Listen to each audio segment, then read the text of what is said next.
دوستو یہ لوہا کی ایک فیکٹری ہے، اور اگر آپ غور سے دیکھیں تو کس طریقے سے سخت لوہے کے اندر راستے بنا لیتے ہیں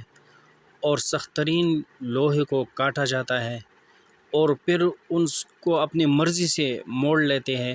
اور ان سے چیزیں بناتے ہیں۔ تو یہ اس میں اگر ہم سوچ لیں، اللہ تعالیٰ نے سخت ترین چیز کو بھی انسان کی وہ بنایا، تابع بنایا، اور پتھر کو بھی انسان کا تابع بنایا، اور انسان ہی نے سونے کی جو قیمت ہے وہ لگایا۔ اگر انسان نہ ہوتی تو جانوروں کو کیا پتہ کہ سونے کی کیا قیمت ہے۔ تو اللہ تعالیٰ نے جب ساری چیزوں کو انسان کا تابع بنایا اور اس سے وہ فائدے اٹھا لیتے ہیں، تو اللہ تعالیٰ نے آخر انسان کو کیوں بنایا؟ اللہ تعالیٰ نے انسان کو بنایا اور اپنے تعارف صرف اور صرف، باقی تو ہر چیز اللہ کی ذات کو جان لیتی ہے، چاہے وہ جمادات ہے، نباتات ہے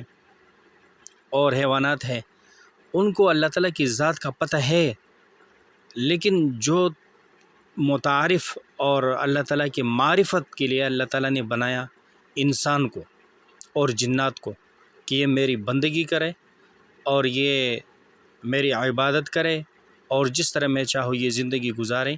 تو باقی یہ ساری چیزیں تو پھر ختم ہو جائیں گی۔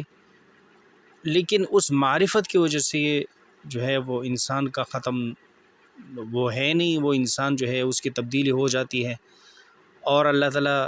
جنت کے اعلیٰ مقام میں پھر انسان کو لے جاتا ہے۔